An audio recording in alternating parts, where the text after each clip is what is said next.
এ ভাইয়া কারণ কারণ আমরা এখানে কথা কইতাম ক বাপ মা কাইলে তুই আর ঘরে খাইবো মানে তার দুজন এখন আর দায়িত্ব নিমু আর ঘরে খাইবো আপনার ঘরে খান লাগতো না আর মা বাবার বড় হুত আর মা বাবা আর ঘরে খাইবো তোর ঘরে খাই দিত না এটা হইতো না না না হইতো না না এটা হইতো না আয় কইছি আর ঘরে খাইবো হইতো না না আর ঘরে খাইবো না হ্যাঁ আর বাপ মা আর কাছে খাইবো আয় তো কইছি আয় বড় হুত আর ঘরে খাইবো আমরা বড় বড় জন্য কিসে আমি আর ঘরে খাইবো মিয়া কিসে থাম থাম থাম কিসে তুমি তো মারামারি করে কিসে সমস্যা মেম্বার সাহেব হ্যাঁ আর মা বাবার আয় বড় হুত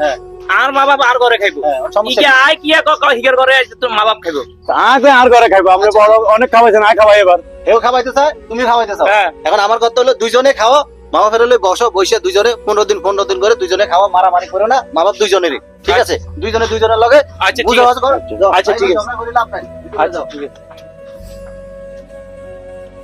বুঝলাম না মেম্বরি করতে করতে এতদিন করলাম সব বিচার করলাম মা বাপের খাওয়ায় না ছেলেরা আর এরা দুই ভাই মিলে মা বাপের খাওয়ানো হলে ভেজাল আল্লাহ তাদের ভিতরে যে বুঝ দিছে সকল ঘরে ঘরে সে সন্তানদেরকে আল্লাহ এই বুঝ দেখ যাক ভালো হইলো